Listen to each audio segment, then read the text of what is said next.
India is on the cusp of its most significant political surgery since the 1970s.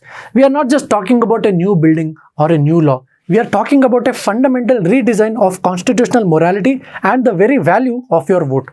Now, for decades, the India's electoral map has been a relic of the past. Why do I say that? Because it was frozen in a time capsule relying on population data that was well over 50 years old. Now, this is a case of massive malapportionment. We'll understand what that word means, but tonight we'll analyze the 131st Constitutional Amendment Bill. So, is this a pursuit of electoral parity or a success tax on states that actually stabilized India's growth? Tonight we cut through the noise with data and law. Hello dear aspirants, welcome to ARK Reflections IAS. I am Yogi Raj. To understand the future, we must look at the 42nd Amendment of 1976. See, under the Indira Gandhi government, the seat count was frozen for 25 years. But you must ask why? Because of the total fertility rate or the TFR gap. So the northern states had a TFR well above 4.0, while the southern states, they were hitting just the replacement level of 2.1. If the seats were readjusted, then the north would have gained unfair advantage for actually failing to control their population. Now, the 1971 census became the deep freeze that was designed to protect the development of India. But look at what that freeze has created today. Just look at the screen. See, this is a formula for constitutional crisis. In Uttar Pradesh, one MP represents 3.2 million people. But in Kerala, the same representative represents 1.8 million people only. This violates the very core democratic principle of one person, one vote, one value. Mathematically, a vote in Kerala now weighs nearly twice as much as the value of a vote in North India. This again is a case of massive malapportionment that the government actually intends to correct. But how do you fix it without creating a hegemony? That is the core question here. Because when you try to create anything new, hegemony naturally comes in. So the academics are now debating something called as digressive proportionality.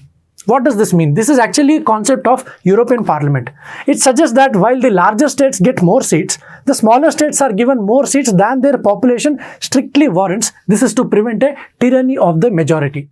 Without this balance, India faces a federal crisis.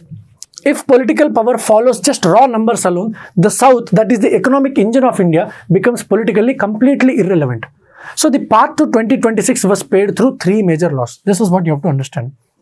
The first is the 1976 freeze, then came the 84th Amendment in the 2001, which extended that freeze for another 25 years.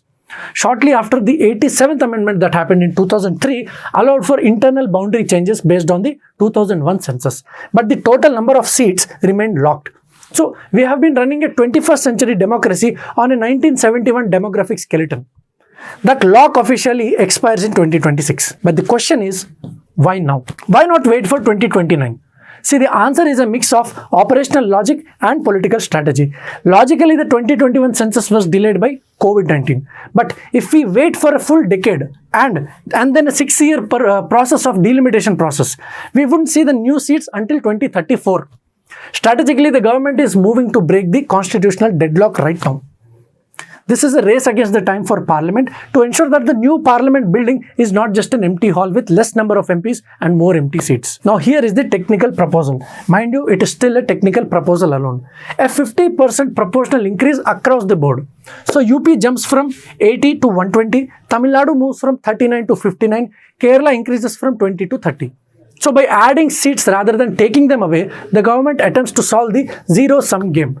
Zero-sum game means a game where someone wins and someone loses. It's not a win-win situation. However, while everyone gains the seats, the proportional weight still shifts heavily towards the Hindi heartland. So the master key to this entire operation is, guess what? Gender justice. The Nari Shakti Vandan Adhiniyam. And specifically Article 334A that makes women's reservation contingent upon the delimitation.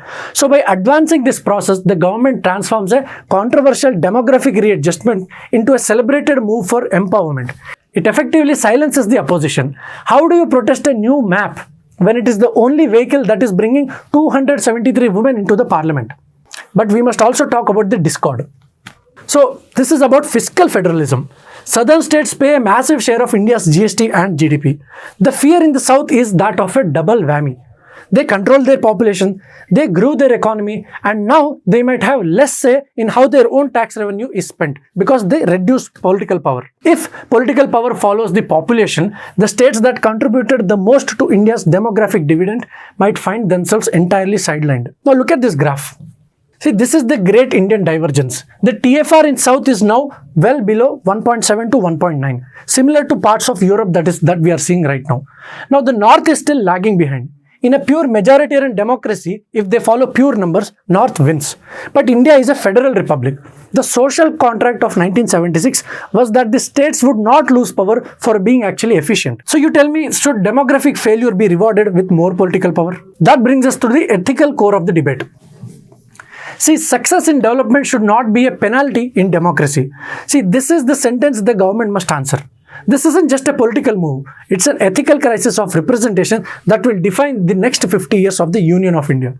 India needs a new social contract. Do you agree on that? We must balance the principle of one person, one vote with federal necessity of protecting the units of our union. The 850 seat gamble is a bold attempt to buy some time, but it is not a cure. The real challenge will be ensuring that the Union of India remains a partnership, not a hegemony of one over the other. This is Yogiraj. Thank you for watching. Jai Hind.